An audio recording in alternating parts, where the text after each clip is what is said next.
বিপরীতে বলি, হ্যাঁ রেকর্ড আমরা শুরু করলাম।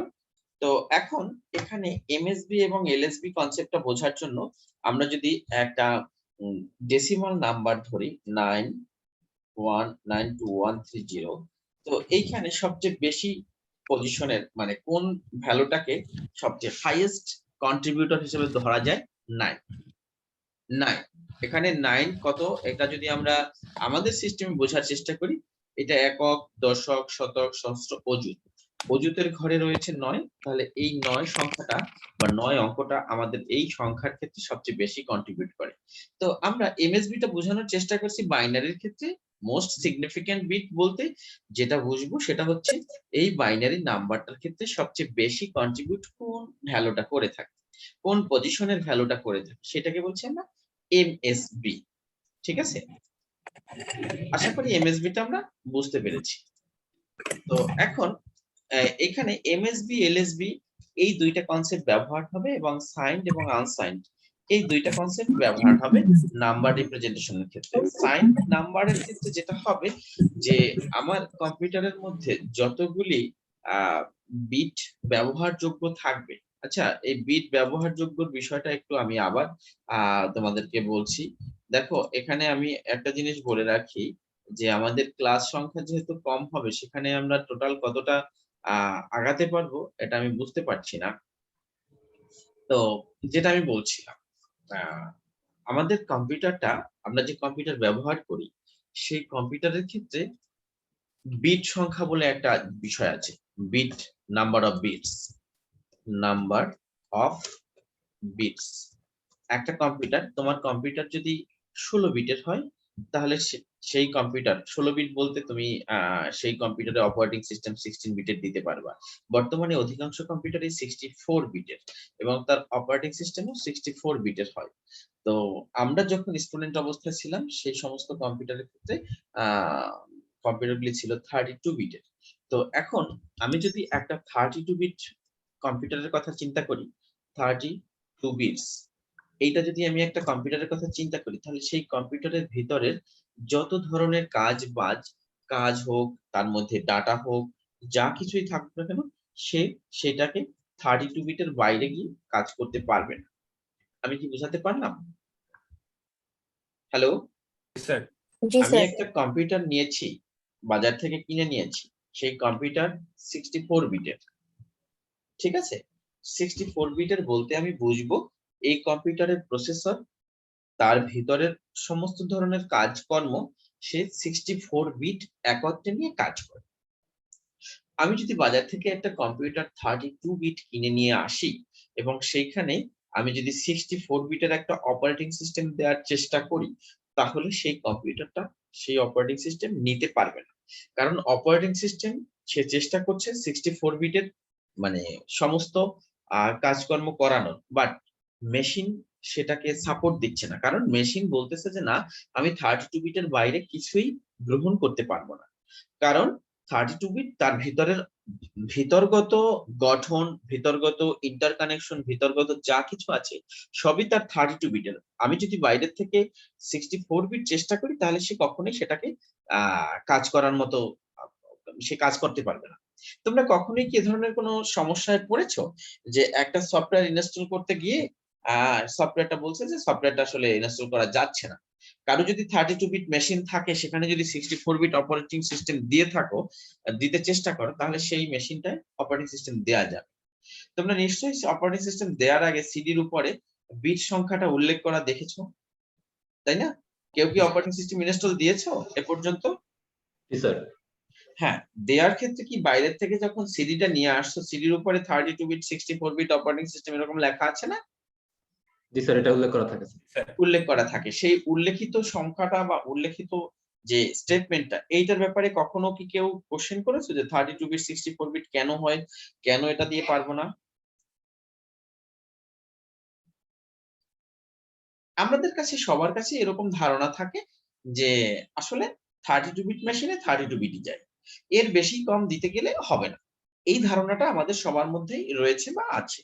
কিন্তু কেন হবে না, কেন যায় না, তার ব্যাখ্যাটা হচ্ছে এটা। কারণ একটা মেশিন 64 বিট হলে তার ভিতরগত স্ট্রাকচার যা হোক, তার মধ্যে রেজিস্টার থাকে, তার মধ্যে বাস কানেকশন থাকে, তার সাথে র্যামের মানে কানেকশন থাকে, সবকিছু তার ওইভাবে তৈরি করা হয় বিধায় সে এর বাইরের কোনো স্ট্রাকচার যদি আমরা নিতে চাই বা দেয়াতে চাই, অ্যাডজাস্ট করাতে চাই, হবে না। তবে একটা জিনিস ঠিক, 64 বিট মেশিনে 32 বিট দেয়া যাবে, কারণ মানে বড় মেশিনের ক্ষেত্রে যে আমি ছোট লেভেলের বিষয়টা আমি অ্যাডজাস্ট করাতে পারবো, কারণ ওটা ওই জিনিসটা অ্যাডজাস্টেবল। বাট মানে ছোট মেশিনে বড় ইনস্ট্রাকশন দিতে পারবো। আশা করি আমরা বুঝতে পেরেছি। তাহলে 32 বিট মেশিনে আমরা যখন কোনো সংখ্যাকে নিতে চাইবো, তাহলে সেখানে কতগুলি 0 1 এর কম্বিনেশন থাকবে? অবশ্যই 32 বিট, তাই না? জি স্যার। এখানে এই 16টা লিখলাম, ঠিক প্রত্যেকটা সংখ্যা এরকম 32 বিট হবে, ঠিক আছে? প্রত্যেকটা সংখ্যা এরকম 32 বিট হবে। এখন সাইন্ড আনসাইন্ড এর মানেটা হচ্ছে, খেয়াল করো, আমরা যদি এই 32 বিটের সবগুলি ভ্যালুকেই আমরা ম্যাগনিটিউড বা মান আকারে প্রকাশ করার জন্য রাখি, তখন সেটাকে বলছি আনসাইন্ড। সেটাকে বলছি আনসাইন্ড, মনে থাকবে?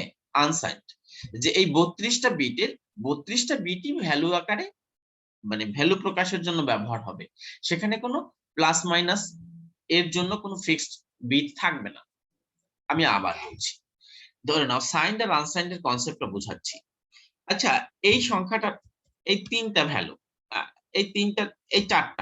এই 4টা সংখ্যাকে বাইনারিতে আমি রিপ্রেজেন্ট করলাম। বাইনারিতে 4টা 1 এর করসপন্ডিং ডেসিমাল ভ্যালু হচ্ছে 15, ঠিক আছে? এটা হচ্ছে ডেসিমাল। তোমরা কি ডেসিমাল বাইনারি কনভার্সন পড়েছো? জি স্যার। জি স্যার, এগুলো ইন্টারে ছিল স্যার। হ্যাঁ, ইন্টারে না, তোমাদের এই অনার্সে ছিল কিনা সেটা জিজ্ঞেস করেছি। ইন্টারে অনেক কিছুই থাকে। হ্যাঁ, তাহলে এইটা আবার এখান থেকে একটু ঝালাই করে নিবা। তো আমি যেটা বলছিলাম, 4টা 1 বাইনারি এর করসপন্ডিং যদি আমরা ডেসিমালের কথা চিন্তা করি, ইকুয়াল টু তাহলে কি হবে? এই 15, তাই না? বুঝতে পারছি এটা? হ্যালো? জি স্যার। এটা ভালো বুঝতে পারি নাই। জি স্যার যেহেতু স্লো বলছি, ডেফিনেটলি তাহলে বুঝতে পারিনি। আচ্ছা দেখো, এখানে ডেসিমাল ইকুইভ্যালেন্ট বাইনারি নাম্বারের একটা রিপ্রেজেন্টেশন দেখানো হচ্ছে, এইটা আমরা একটু দেখি। লিখে করতে গেলে আমাদের টাইম অনেক বেশি কিল হবে। এখন দেখো এখানে কি আছে, 1 0 0 1 0। যদি না বুঝো কোশ্চেন করো। তাহলে এই সংখ্যাটার বিপরীতে আমরা যে ডেসিমাল মানে আমাদের নির্ণীত মান কত হবে সেটা একটু দেখার চেষ্টা করছি। 1 0 0 1 0, এখানে কয়টা অঙ্ক রয়েছে? 1 2 3 4 5। স্যার আমরা মনে হয় স্ক্রিনটা দেখতে পাচ্ছি না, আমরা সেই আগের স্ক্রিনটাই দেখতে পাচ্ছি স্যার। সরি, এখন দেখা যাচ্ছে? পিডিএফটা দেখা যাচ্ছে? জি স্যার। জি স্যার, এখন দেখা যাচ্ছে। হ্যাঁ, এখন যেটা হচ্ছে, এইখানে একটা বাইনারি সংখ্যা দেয়া আছে 1 0 0 1 0। এইটাকে আমরা চেষ্টা করব, এটা হলো কম্পিউটারের 0 1 এর কম্বিনেশন। এইটা আমাদের সিস্টেমে কত ভ্যালুকে প্রকাশ করে সেটা একটু এখান থেকে বের করার চেষ্টা করছি। সে বের করার জন্য দেখো এখানে 1 2 3 4 5টা অঙ্ক রয়েছে।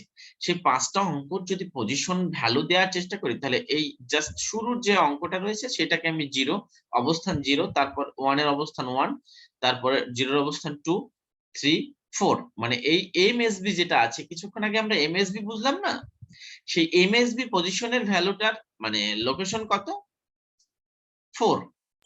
তাহলে হ্যাঁ, এখন এইখান থেকে আমরা যদি ডেসিমালে নিতে চাই, তাহলে বাইনারির যে নাম্বার সিস্টেম আছে তার বেস 2, কারণ এই বেস শব্দটা এসছে মূলত এই বাইনারি সিস্টেমে টোটাল নাম্বার অফ ডিজিটস কত রয়েছে? 0 আর 1। টোটাল নাম্বার অফ ডিজিটস কয়টা? 2টা। সেই 2 সংখ্যাটাকে বেস বলেছি এবং সেই 2টা এখানে দিয়েছি। ওকে, 1 into 2 to the power 4, এই পাওয়ার 4টা আসছে 1 এর পজিশনাল ভ্যালু কত?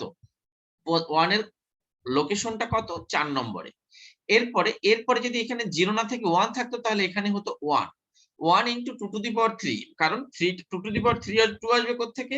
বাইনারি সিস্টেমের বেস 2। আর 3 আসবে কোত্থেকে? যে অঙ্কটা আমি নিয়েছি তার পজিশনাল ভ্যালু যত। ঠিক এইভাবে আমরা গুণ করব এবং প্রত্যেকটাকে যোগ করব।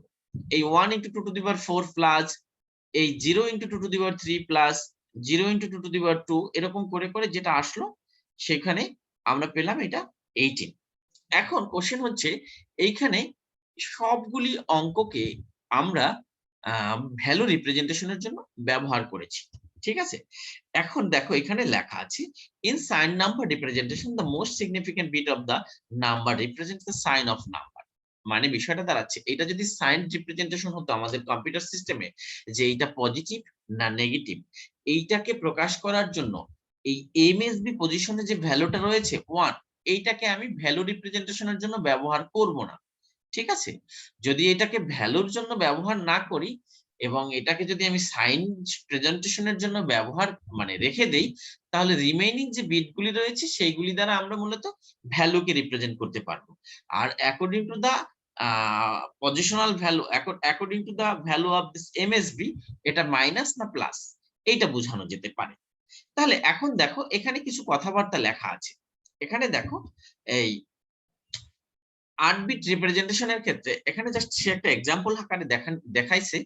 সেটা হলো কি 8 বিট যদি ব্যবহার করা হয় কোনো ভ্যালুকে প্রকাশ করার জন্য তাহলে কি কি ঘটবে।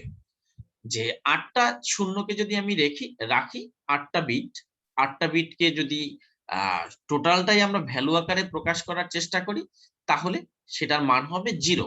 কিন্তু এই 8টা বিটের এই এমএসবি পজিশনে যেটা আছে, দাঁড়াও আমি এখানে একটু কাজ করি। এই এমএসবি পজিশনে যিনি আছেন এই পজিশনে 0 পজিশনটা যদি আমি ফিক্স করে রেখে দেই তাহলে এই সাইন রিপ্রেজেন্টেশনে সেটা +0। তাহলে একটা জিনিস আমরা এখান থেকে বুঝতে পেরেছি যে এমএসবি তে যদি 0 থাকে তাহলে সেই সংখ্যাটা পজিটিভ হবে, আর এমএসবি তে যদি 1 থাকে তাহলে সেই সংখ্যাটা নেগেটিভ হবে। আমরা কি বুঝতে পেরেছি? আমাদের কম্পিউটারে যে সংখ্যাই আমরা দেই না কেন তার করসপন্ডিং সে এরকম 0 1 এর কম্বিনেশন করে তার মধ্যে জমা করে বা প্রসেস করে। তো সেখানে যদি সাইন রিপ্রেজেন্টেশন হয়ে থাকে তাহলে এমএসবি ভ্যালুটাকে সে চেক করবে, যদি এটা 1 হয় তাহলে ধরবে এটা নেগেটিভ নাম্বার, আর যদি 0 হয় তাহলে ধরবে এটা পজিটিভ নাম্বার। 8 বিট রিপ্রেজেন্টেশনের সাইন রিপ্রেজেন্টেশন যখন আছে 8 বিটের ক্ষেত্রে যদি এমএস বিটটা ফিক্স করে রেখে দেই তাহলে রিমেইনিং 7টা বিট দ্বারা মূলত যা প্রকাশ পাবে সেটা আমরা এখান থেকে দেখতে পারি যে 7টা বিট দিয়ে সর্বোচ্চ কত তৈরি করা যায় 2 টু দি পাওয়ার 7, মানে 127 পর্যন্ত আমরা আগাতে পারি। এই 127টা আমরা বুঝতে পেরেছি। 2 টু দি পাওয়ার 7 এ 127 হয়।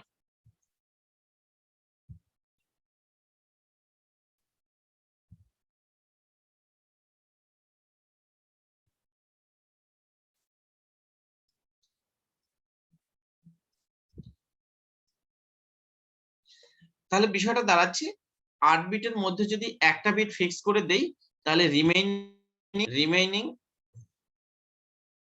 7 বিটস কি করে ভ্যালু রিপ্রেজেন্ট করে। 7 বিটস ভ্যালু রিপ্রেজেন্ট করে। এটা সাইন ভ্যালু রিপ্রেজেন্ট করার জন্য সেটা কত আসবে total 2 to the power 7 equal to 127, maximum সেটা 127 নিউমেরিক ভ্যালু, মানে আমাদের ডেসিমাল ভ্যালু 127 পর্যন্ত 8 বিটের রিপ্রেজেন্টেশনের মধ্যে if MSB of 8 bit representation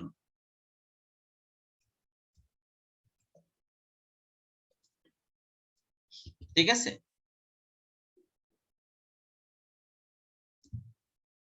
fixed for sign,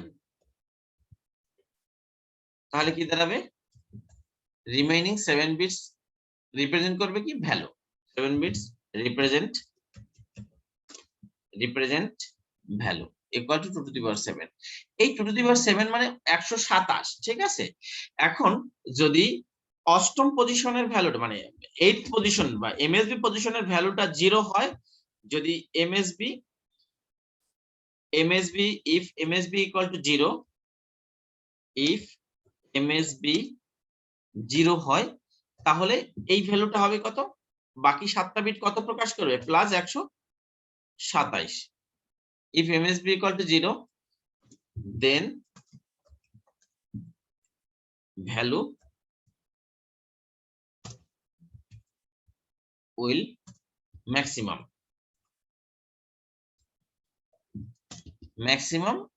plus 127। ঠিক আছে, আবার এইখানে যদি এমএসবি 1 হয় তাহলে কত হবে, হ্যালো, মাইনাস 127 হবে স্যার।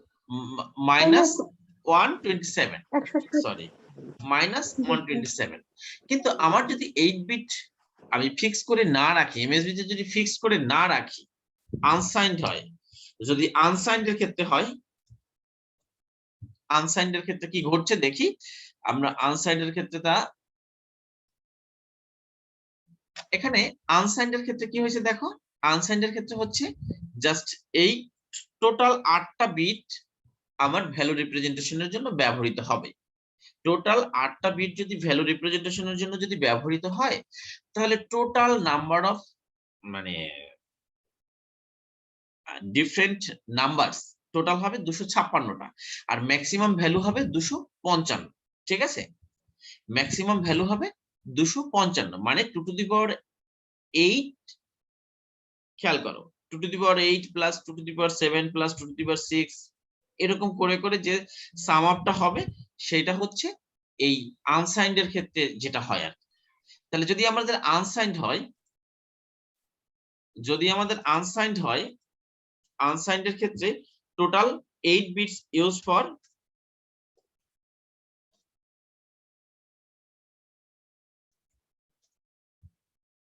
ভ্যালু রিপ্রেজেন্টেশন, তাই না? সেক্ষেত্রে 8টা 1 ম্যাক্সিমাম কত হতে পারে, 8 বিটের ক্ষেত্রে ম্যাক্সিমাম ভ্যালু হতে পারে কত, 8টা 1, আমি রাইট, 8টা 1, আর মিনিমাম হতে পারে কত, 8টা 0। 8টা 0 মানে হচ্ছে 0 into 2 to the power 7 plus 0 into 2 to the power 6 plus এরকম করে করে প্লাস 0 ইন্টু 2 টু দি পাওয়ার 0। এটা হচ্ছে, যার মানে এখানে সব জিরোর সাথে যদি এইটাকে আমি গুণ করি তাহলে রেজাল্ট তো 0ই হবে। আর এটার ক্ষেত্রে যেটা হবে সবগুলি 1 into 2 to the power 7, 1 into 2 to the power 6, এরকম করে করে 1 ইন্টু 2 টু দি পাওয়ার 0। তাহলে এইখান থেকে যে সামেশনটা আসবে বা এটার করসপন্ডিং যে নিউমেরিক ভ্যালুটা আসবে সেটা আমরা যোগ করলেই 255 পাবো। ঠিক আছে, বুঝতে পেরেছি? এইটা এভাবে যোগ করলে, ক্যালকুলেশন করলে আমরা 255 পাবো। আশা করি আমরা বুঝতে পেরেছি। তো এখন আমরা এমএসবি বুঝলাম, সাইন্ড এবং আনসাইন্ড বুঝলাম। কারো কোনো কোশ্চেন রয়েছে কি? হ্যালো, কারো কোনো কোশ্চেন রয়েছে? স্যার এই আমাকে একটা শুনতে question পাচ্ছ? জি স্যার, শুনতে পাচ্ছি স্যার। একজন যারা একটু মানে কোয়াইট এন্ড কাম পজিশনে আছো তারা একটু মাইক্রোফোনটা অন করে রাখো যাতে করে ইনস্ট্যান্ট রেসপন্স করতে পারে। তো এরপরে এই এটা গেল আমাদের নাম্বার বা সাইন রিপ্রেজেন্টেশন। তো এরকম আরো অনেক ধরনের কোডিং সিস্টেম আমাদের কম্পিউটার সিস্টেমে রয়েছে, যেরকম BCD, binary coded decimal. Binary coded decimal বলতে আমাদের যে 9টা সংখ্যা রয়েছে সেই 9টা অঙ্ক রয়েছে ডেসিমাল সিস্টেমে, তার করসপন্ডিং বাইনারি রিপ্রেজেন্টেশন। আর আরেকটা কোডিং সিস্টেম রয়েছে ASCII, নাম শুনে থাকবে হয়তোবা, American standard code for information interchange. এই ASCII-টা হচ্ছে এই 8টা বিটকে ব্যবহার করে এক এক ধরনের সিম্বল তারা প্রকাশ করেছে এই ASCII সিস্টেম। ঠিক আছে, যেখানে আমাদের কিবোর্ডের উপরে যতগুলি অ্যালফাবেট রয়েছে প্রত্যেকটার বিপরীতেই এক এক ধরনের 0-1 এর কম্বিনেশন রয়েছে। কোনো কম্বিনেশনের সাথে মানে ম্যাচ করবে না। অনেক সময় আছে আমরা কিবোর্ডের উপর টোটাল স্ট্যান্ডার্ড কিবোর্ডে 104টা কি থাকে, তো তো আরো কিছু কি আছে যেগুলি আসলে আমাদের কিবোর্ডের উপর রাখা যায় না, স্পেশাল কিছু সিম্বল থাকে যেটা ইনফ্রিকুয়েন্ট ব্যবহার হয়। ফ্রিকুয়েন্ট ব্যবহৃত কিবোর্ড গুলি মানে কিগুলি আমাদের কিবোর্ডের উপর রাখা থাকে। তো সেগুলিকে আমরা এই আস্কির মধ্যে থেকে দেখতে পারি। আমরা দেখব প্রোগ্রাম যখন করব তখন এই আস্কি ভ্যালুর বিপরীতে কি কি কোড আছে বা কি কি ক্যারেক্টার আছে সেগুলি আমরা দেখতে পারবো। বাইনারি কোডের ডেসিমালটা কি বললাম যে আমাদের 0 থেকে 9 অঙ্কগুলিকে মানে হিউম্যান বিং নাম্বার সিস্টেমকে যদি আমরা কম্পিউটারে সরাসরি ডিরেক্টলি দিতে চাই তাহলে একটা কোডিং সিস্টেম আছে সেটাকে বিসিডি বলে। দেখো এখানে দেওয়া আছে 0 থেকে 9 পর্যন্ত কিভাবে আছে, কয়টা বিটের কম্বিনেশন লাগবে। বিসিডির ক্ষেত্রে 4টা বিটের কম্বিনেশন লাগবে, ঠিক আছে, 4টা বিটের কম্বিনেশন লাগবে। তো বেসিক্যালি 0 থেকে 7 পর্যন্ত আমার 3 বিটে হয়ে যায়। খেয়াল করো, একটু অ্যাটেনশন প্লিজ। এখানে এই 4th পজিশনের ভ্যালু যেটা আছে মানে সেখানে সবগুলি 0। এই 7 পর্যন্ত আসতে গিয়ে দেখলাম যেগুলি সবগুলি 0। যদি আমাদের নাম্বার সিস্টেমটা মানে বিসিডি তে যদি টোটাল 7টা অঙ্ক থাকতো তাহলে আমার এই বিসিডি তে 3টা ডিজিট ব্যবহার করলেই হয়ে যেত। কিন্তু আমাদের 8 এবং 9 থাকার কারণে আমাদের 01 এর কম্বিনেশন এই 7 পর্যন্ত যা আসলো, এই 7 পর্যন্ত যা আসলো তার বাইরেও আমাদের লাগছে, ঠিক আছে। এই 8 এর জন্য দেখো 7 এর ক্ষেত্রে আমরা 01 এর আর কোনো কম্বিনেশন পেতে পারি না। 3টা 0। তোমরা কি বুঝতে পারছো আমরা কি বলছি? যে জি আমরা স্যার। বলছি যে আমাদের number system decimal number system যদি 7 অঙ্ক বিশিষ্ট হতো তাহলে আমাদের বিসিডি সিস্টেমে এই পর্যন্ত আসলেই হয়ে যেত, ঠিক আছে। কারণ আমরা দেখলাম যে 7 কে ভিন্ন ভিন্ন কোডিং দ্বারা রিপ্রেজেন্ট করার জন্য এইটুকুই যথেষ্ট। 3টা 0, 001, 010, 011, 100, তারপরে 10, এখানে 0 একটা বাকি রয়ে গেছে, 101, 110, 111। এগুলির মধ্যেই সমস্ত কম্বিনেশন আবর্তিত হয়েছে। এরপরে দেখলাম যে 8 কে রিপ্রেজেন্ট করার জন্য আমি আর পারছি না। কেন পারছি না? কারণ এই 3 বিট দিয়ে সম্ভব না। সো আমাকে 8 কে রিপ্রেজেন্ট করার জন্য চতুর্থতম বিটটা নিয়ে আসতে হচ্ছে। এইজন্য বিসিডি সিস্টেমে আমার কোডিং করার জন্য এই চতুর্থতম বিটটা আমার লাগবে। মানে পজিশনাল ভ্যালু যদি আমরা হিসেব করি তাহলে এটা হবে 3 আর 4টা বিট। তোমরা পজিশনাল ভ্যালু এটা মানে আবার গোলায় ফেলো না, ঠিক আছে। 4টা বিট দরকার, সেটাকে যদি আমরা পজিশনাল ভ্যালু দেই তাহলে 0 1 2 3 তেই লিমিটেড শেষ। কিন্তু আমরা কাউন্ট করার সময় গুনবো 4। এখন এখানে দেখো বিভিন্ন ধরনের কনভার্সন সিস্টেম আছে। সেই কনভার্সন সিস্টেম গুলি আমরা এখন এখানে আলোচনা করব না, ঠিক আছে। আস্কিতে যেটা আমি বলছিলাম, আস্কিতে মূলত ওই 8 বিটের কম্বিনেশন লাগে। তো এখানে তোমাদের যদি কারো কনভার্সন করার ডিজায়ার থাকে, এটা আমাদের সিলেবাস বহির্ভূত, যে octal two decimal, decimal two octal, এগুলি আমরা প্রোগ্রামিং করে করব, ঠিক আছে। প্রোগ্রামিং করে একটা ডেসিমাল নাম্বার দিব, সেটার বিপরীতে বাইনারি নাম্বার যত হবে সেটার জন্য আমার কম্পিউটার দেখিয়ে দিতে পারে, ক্যালকুলেশনটা করে দিতে পারে, এইটা আমরা দেখব। কিন্তু এখান থেকে আমাদের যদি এই লজিকটা আমরা নিজেদের মতো করে না জানি তাহলে সেটা করতে পারবো না, ঠিক আছে। এখন এখানে আরো কিছু এডিশন সাবট্রাকশন আছে, এগুলি আমরা ক্লাসের মধ্যে আলোচনা করব না। এখানে দেখো এই আস্কির ক্ষেত্রে আস্কি বাইনারি কোড এখানে দেখানো হয়েছে। এটা দেখো এ এর ক্ষেত্রে যে 01 এর কম্বিনেশন সেটা এই, বি এর ক্ষেত্রে এরকম, সি এর ক্ষেত্রে এরকম, এরকম স্মল যে অ্যালফাবেট রয়েছে তার ক্ষেত্রে কিন্তু আস্কি কোড ভিন্ন। ক্যাপিটাল এবং স্মল, আপার কেস এবং লোয়ার কেস সবগুলোর জন্য কিন্তু করসপন্ডিং 01 এর কম্বিনেশন ভিন্ন, ঠিক আছে। করসপন্ডিং 01 এর কম্বিনেশন ভিন্ন। আবার আমাদের কিবোর্ডের উপর কিছু স্পেশাল সিম্বল রয়েছে, সেই সিম্বলগুলো কিন্তু এখানে আলাদা আলাদা বিষয় রয়েছে। জিরোর বিপরীতে দেখো আস্কি বাইনারি কোড কত রয়েছে, খেয়াল করেছো? জিরোর বিপরীতে আস্কি বাইনারি কোড রয়েছে 0011, তারপরে 4টা 0। যাই হোক, এটা ওই সিস্টেমে তৈরি করা হয়েছে। বাইনারি এডিশনের ক্ষেত্রে যে রুলসটা রয়েছে দেখো, এটা আমরা তোমাদের ইন্টারমিডিয়েট লেভেলে ছিল ম্যাথমেটিক্সে, কিভাবে হয়, জিরোর সাথে জিরো যেহেতু মানে 1 to 1 যোগ হবে, মানে সেক্ষেত্রে এই এডিশনের ক্ষেত্রে কখন ক্যারি হবে কখন ক্যারি হবে না। ক্যারি মানে হাতে থাকা। এই ক্যারি শব্দটা কি তোমাদের আগে থাকতে পরিচিত? ক্যারি কোথায় ক্যারি শব্দটা পরিচিত বলতো?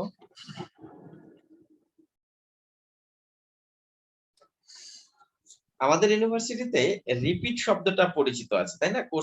কোর্সের ক্ষেত্রে, ঠিক আছে? অনেক ইউনিভার্সিটিতে এই যেগুলি কোর্স মানে কমপ্লিট হয় না সেগুলিকে নাম দেয় কেরি, কেরি খেয়েছে। এই কেরি শব্দটা বেসিক্যালি ওইখানে কিভাবে আসছে আমরা জানি না, তবে আমার যেটা মনে হয় এই কেরি মানে হচ্ছে এখনো পেন্ডিং রয়েছে, হাতে রয়েছে, যেটা এখনো হাত থেকে বেরোয় যায়নি, ওটা আমাকে করতে হবে, এই আর কি। এই ধরনের সেন্স থেকে মনে হয় ওখানকার ক্যারি আসছে। কিন্তু বাইনারি এডিশনের ক্ষেত্রে ক্যারি বলতে এটা সাবসিকুয়েন্ট এডিশনের ক্ষেত্রে যেটা মানে ভ্যালু আকারে ওয়েট আকারে যুক্ত হবে সেটা।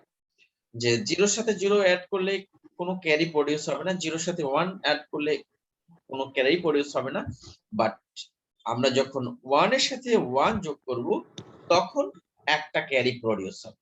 ইয়ার মানে বাইনারি এডিশনের ক্ষেত্রে শুধুমাত্র একটা জায়গায় ক্যারি প্রডিউস হবে 1 to 1 এডিশনের ক্ষেত্রে। সবসময় বাইনারি এডিশন 1 to 1 হয়ে থাকে। তো এখানে যদি পরস্পর দুইটা ডিজিট 1 হয় তখন একটা ক্যারি প্রডিউস হবে। এখানে এই যোগ করা আছে বিয়োগ করা আছে, আমরা এই যোগ বিয়োগ দেখবো না, এটা আমরা প্রোগ্রাম দিয়ে করার চেষ্টা করব, ঠিক আছে? আবার সাবট্রাকশনের ক্ষেত্রে কিছু রুলস রয়েছে, যে 0 থেকে যদি 1 বিয়োগ করি তখন একটা ক্যারি বড় করতে হবে, ঠিক আছে? মানে আমাদের ডেসিমাল সিস্টেমের যোগ বিয়োগের মতো, যে আমরা যদি 10 ক্রস করি মানে 9 এর থেকে যদি 1 বেশি হয়ে যায় তখনই এক ক্যারি প্রডিউস হয়। আবার যদি ছোট অঙ্কটা নিচে থাকে উপরে যদি মানে সরি ছোট অঙ্কটা যদি উপরে থাকে বড় অঙ্কটা যদি নিচে থাকে তাহলে উপরে আমরা একটা 1 ক্যারি হিসাবে অ্যাড করে তারপরে কাজটা করি। এটা আমরা পারবো আশা করছি, আমাদের এগুলি আলোচ্য বিষয় নয়। আমাদের কম্পিউটারের মধ্যে যে অপারেশন গুলি হয়ে থাকে সেগুলিতে 3টা গেট রয়েছে, মানে সমস্ত ধরনের বাইনারি সার্কিট বা ডিজিটাল সার্কিট এই গেট গুলির মধ্যে দিয়ে হয়, এবং সব ধরনের অপারেশন এই গেট লজিক গেটের মাধ্যমে হয়ে থাকে। এন্ড অর নট, ইন্টারমিডিয়েটে তোমরা এটা পড়েছো, এর কিছু সিম্বলিক রিপ্রেজেন্টেশন রয়েছে, এগুলি তোমরা জানো। এবং এর ইনপুটের ক্ষেত্রে কিভাবে কোন ভ্যালু দিলে আউটপুট কি হবে এটা এখান থেকে দেখে নিতে পারো।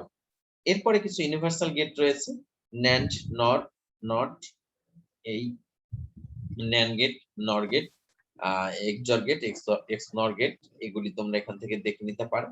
এগুলি আমি এখান থেকে আলোচনা করব না। আমাদের আজকের ক্লাসে এতক্ষণ যা পড়িয়েছি সেগুলি তোমাদের জাস্ট বেসিক ধারণা দেওয়ার জন্য, যেগুলি তোমরা পড়বা নিজেদের মতো করে নিজেদের তাগিদ। আর এখন থেকে যা পড়বো সেটা আমাদের সিলেবাসের অন্তর্ভুক্ত। তো এখন দেখবো যে প্রোগ্রামিং ল্যাঙ্গুয়েজ, উপরে যে আলোচনা ছিল সেই আলোচনাগুলি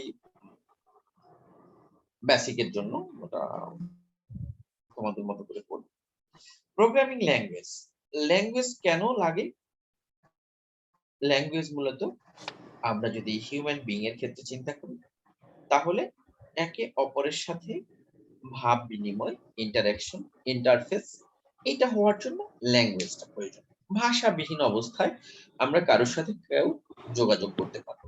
ভাষাটা যে সবসময় মুখের শব্দ দিয়ে হতে হবে এমন, ভাষা ইশারা হতে পারে, ভাষা তোমার যে কোনো ধরনের বডি ল্যাঙ্গুয়েজ হতে পারে। এটা একে অপরের মধ্যে যদি ইন্টারঅ্যাকশন হয় তখন সেটাকে আমরা ভাষা বলছি। তো এখন কম্পিউটার একটা যন্ত্র, আমরা মানুষ, কম্পিউটারকে যদি আমাদের কাজে লাগাতে চাই তাহলে আমি কম্পিউটারকে কন্ট্রোল করতে চাই। কাজে লাগাতে চাওয়া মানে হচ্ছে নিয়ন্ত্রণ করা। আমি যদি নিয়ন্ত্রণ করতে না পারি তাহলে সেটা তার কাজে আসবে। তো নিয়ন্ত্রণ করার জন্য কম্পিউটারকে আমার ভাবটা বোঝাতে হবে। তো ভাবটা বোঝানোর জন্য নিশ্চয়ই তার মধ্যে কোনো না কোনো মাধ্যম থাকবে, যে মাধ্যমে কম্পিউটার সেই নির্দেশনা বুঝবে, মানে আমার চাহিদাটা বুঝবে। তো যে মাধ্যমে বা আমার চাহিদাটা কম্পিউটার বুঝে আমাকে খুশি করবে সেই মাধ্যমটাকে আমরা বলছি কম্পিউটারের ভাষা, যে ভাষাটা আসলে কম্পিউটার বুঝবে। এখন কোশ্চেন হচ্ছে, কম্পিউটার একটা যন্ত্র, আমি মানুষ, আবার মানুষ সে বিভিন্ন অঞ্চল ভেদে ভাষা ভিন্ন হতে পারে। তো কম্পিউটারকে কিভাবে এত ভিন্ন ভিন্ন অঞ্চল ভেদের মানুষ তার নির্দেশনা দিয়ে থাকে? তো এই জন্য যেটা হয়েছে, কম্পিউটারে ইংলিশ লাইক ল্যাঙ্গুয়েজ থেকে কিছু নির্দেশনা দেওয়ার প্রদান করা হয়, আর কম্পিউটার সেই নির্দেশনাগুলিকে আহ কোনো একটা ভাবে তার মতো করে পরিবর্তন করে 0-1 করে নেয়। কারণ মানুষ 0-1 দিয়ে ভাষা মানে ইনস্ট্রাকশন দিতে পারে না। আমরা এতটুকু আলোচনা দিয়ে বুঝতে পারলাম আহ কম্পিউটারের ভাষা সরাসরি মানুষ বুঝতে না পারলেও মানুষ এমন একটা ভাবে কম্পিউটারকে নির্দেশনা দেয়, যা কম্পিউটার তার ভাষায় পরিবর্তন করে তার মতো করে বুঝে নেয়। এটুকু বুঝতে পেরেছি? জি স্যার। মানে বিষয়টা দাঁড়াচ্ছে, কম্পিউটারের সরাসরি যে ভাষায় কম্পিউটার বুঝে বা কম্পিউটার চলতে পারে, সেই ভাষায় আমরা নির্দেশনা দিতে পারি, দেই না। কোন এক সময় দেয়া হয়, যেটাকে বলছি 0-1 ভাষা বা মেশিন ভাষা। 0-1 এর সমন্বয়ে যে ভাষাটা কম্পিউটারের জন্য তৈরি হয়, সেটা মেশিন ভাষা বা বাইনারি ল্যাঙ্গুয়েজ, সেটা কম্পিউটার সরাসরি বুঝতে পারে। আমরা সেটাকে ব্যবহার করি না। আমরা এমন কিছু ল্যাঙ্গুয়েজ ব্যবহার করি যেটা কম্পিউটার ওইভাবে পরিবর্তন করে তার মতো করে কাজ করে। তো এখন যেটা হচ্ছে, দেখো কম্পিউটার প্রোগ্রামিং ল্যাঙ্গুয়েজের ডেফিনিশনটা কি বলা হচ্ছে? The operations of computer are controlled by a set of instructions called a program. যার মানে বিষয়টা দাঁড়াচ্ছে, কম্পিউটারকে নিয়ন্ত্রণ করতে হলে আমাকে কিছু সেট অফ ইনস্ট্রাকশনস লাগবে। সেই ইনস্ট্রাকশনস কি করবে? হোয়াট অপারেশন টু পারফর্ম, কি কাজ করতে হবে, এবং এই কাজ করার জন্য ডাটা কোথায় থাকবে, এই ডাটা নিয়ে কাজটা করার পর যে ফলাফল প্রস্তুত হবে, সেটা আমি কিভাবে প্রকাশ করব, এবং কখন এই 3টা কাজ করতে গিয়ে কখন কোন সিদ্ধান্ত নিতে হবে সেইটা। তাহলে প্রোগ্রামিং ল্যাঙ্গুয়েজ ব্যবহার করে আমরা নির্দেশনা তৈরি করব, প্রোগ্রাম তৈরি করব, কম্পিউটারকে চালানোর উদ্দেশ্যটা হলো কি, কেন আমরা কম্পিউটারকে দিয়ে কাজটা করাতে চাই বা কম্পিউটারকে চালাতে চাই? কোন একটা নির্দিষ্ট কাজ করব, সেই কাজের জন্য কিছু আমি ডাটা দিব, ডাটার পরে সে কম্পিউটার একটা ফলাফল প্রস্তুত করবে, সেই প্রস্তুতকৃত ফলাফলটা আমি কিভাবে নিতে চাই, কোথায় আমি দেখাতে চাই সেটা। আবার এই কাজগুলি করতে কখন কোন সিদ্ধান্ত নিতে হবে, কখন আমি ডাটা নেব, কখন ফলাফল প্রস্তুত করব, ফলাফল আমি কোথায় রাখবো, এইগুলির মধ্যে বিভিন্ন সময় বিভিন্ন ধরনের সিদ্ধান্ত আমার নিতে হবে। এই সিদ্ধান্তগুলি নেওয়া। তাহলে 4 ধরনের কাজ হচ্ছে। আমরা কম্পিউটার দিয়ে কাজ করাতে গিয়ে কাজের ধরন 4টা ভাগে ভাগ করছি। এটা ক্লিয়ার? ঠিক আছে? এখন এই কাজগুলি করাতে গিয়ে কম্পিউটারের 3 ধরনের আ ভাষার প্রকারভেদ পাওয়া গেছে। ১ম হচ্ছে, দেখো মেশিন ল্যাঙ্গুয়েজ, বা এটাকে লো লেভেল ল্যাঙ্গুয়েজ বলা হয়। আ সেই মেশিন ল্যাঙ্গুয়েজটা হচ্ছে কম্পিউটারের ভাষা। যে স্যার এখন কি মেশিন ল্যাঙ্গুয়েজ নেই? ডেফিনিটলি আছে। মেশিন ল্যাঙ্গুয়েজ দিয়েই কম্পিউটার চলে। কিন্তু ১ম দিকে মেশিন ল্যাঙ্গুয়েজ আসার পর কম্পিউটারকে 0-1 এগুলি দিয়েই আ মানুষকে কম্পিউটারকে চালাতে হতো। তখন যে অসুবিধাটা ছিল, এই 0-1 এর একটা 0-1 যদি কোনোভাবে মানে উল্টে যায় বা কোন জায়গায় মিস হয়ে যায়, তখন কম্পিউটারকে আসলে ঠিকভাবে আর চালানো যায় না। কারণ যা চেয়েছিলাম সেটা আর সে করছে না। মনে হচ্ছে কম্পিউটার ভুলভাল করছে। বেসিক্যালি সেটা না। আমার ওই কোথাও না কোথাও মিস্টেক হয়ে যাওয়ার কারণেই কম্পিউটার ভুলভাল করছে। তো এইটা থেকে মানুষকে পরিত্রাণ দেওয়ার জন্য নেক্সট এক ধরনের ল্যাঙ্গুয়েজ আসছে, অ্যাসেম্বলি ল্যাঙ্গুয়েজ বা সিম্বলিক ল্যাঙ্গুয়েজ। এই সিম্বলিক ল্যাঙ্গুয়েজে মানুষ কোড লিখত। যেরকম আ আমি তোমাদেরকে একটা বিষয় বলি।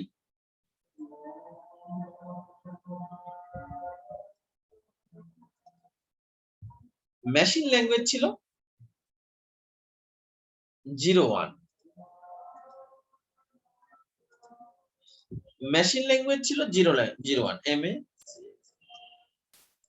মেশিন ল্যাঙ্গুয়েজের ক্ষেত্রে 8 বিটের মেশিন যদি আমরা বিবেচনা করি, কনসিডারিং 8 বিট মেশিন, কারণ অনেকগুলি লিখতে একটু ঝামেলা হয়।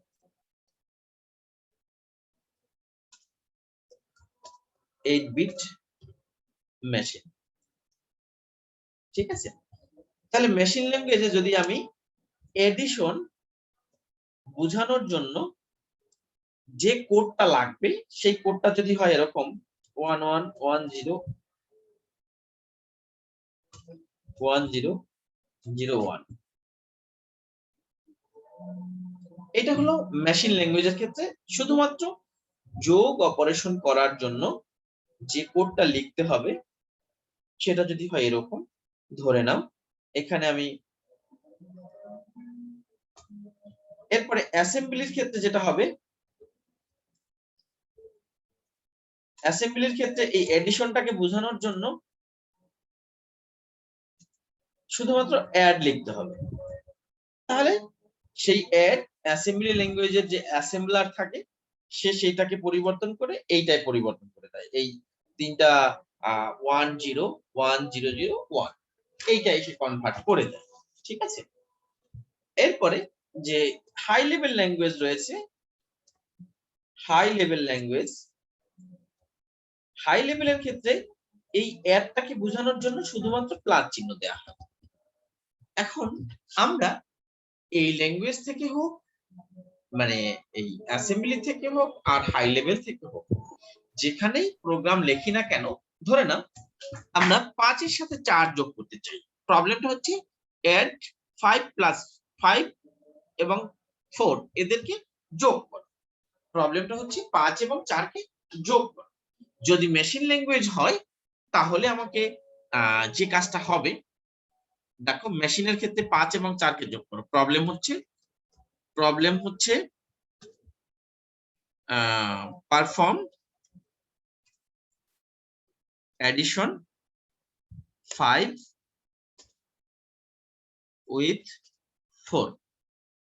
ঠিক আছে, এটা ধরে নাও আনসাইন্ড একটা প্রবলেম, যেখানে সব ভ্যালুগুলি তোমার ভ্যালু রিপ্রেজেন্টেশনের, ম্যাগনিটিউড রিপ্রেজেন্টেশনের জন্য ব্যবহার হবে। এখন মেশিনের ক্ষেত্রে এই অপারেশনটা করতে গিয়ে কি করতে হবে, মেশিন ল্যাঙ্গুয়েজের ক্ষেত্রে তাহলে কি করতে হবে, 5 কে প্রকাশ করো। 5 কে প্রকাশ করার জন্য 8 বিটের যেহেতু মেশিন, ঠিক আছে, তখন এটা হচ্ছে 5। এখন এডিশন, এই মেশিনের ক্ষেত্রে এডিশন কত আছে, 000101, এই এডিশন লিখলাম। এখন এখানে 4, ঠিক আছে। মেশিনের ক্ষেত্রে একজন প্রোগ্রামার অথবা মানুষকে এইভাবে ইনস্ট্রাকশনটা লিখতে হবে, এবং এই ইনস্ট্রাকশনটা লেখার পর এটার রেজাল্ট হবে, এটা রেজাল্ট প্রডিউস হবে কত, 9, 4টা 0, এইভাবে রেজাল্টটা প্রডিউস হবে, ইকুইভ্যালেন্ট টু 9। যদি আমি এটাকে অ্যাসেম্বলির ক্ষেত্রে চিন্তা করি তাহলে কি করতে হবে,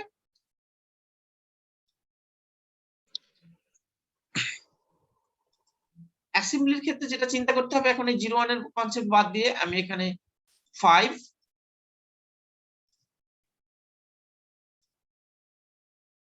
4 এখানে লিখতে হবে 8, ঠিক আছে, এটা 9। এটা হলো অ্যাসেম্বলির ক্ষেত্রে। অবশ্যই ইনস্ট্রাকশনটা ঠিক এরকম না, ইনস্ট্রাকশনটা হচ্ছে 5 এরকম আর কি লেখা হয়, ঠিক আছে, add 5 4 ইকুয়াল টু 9 হবে। এরপরে হাই লেভেলের ক্ষেত্রে 5 প্লাস 4 ইকুয়াল টু হবে কত, 9।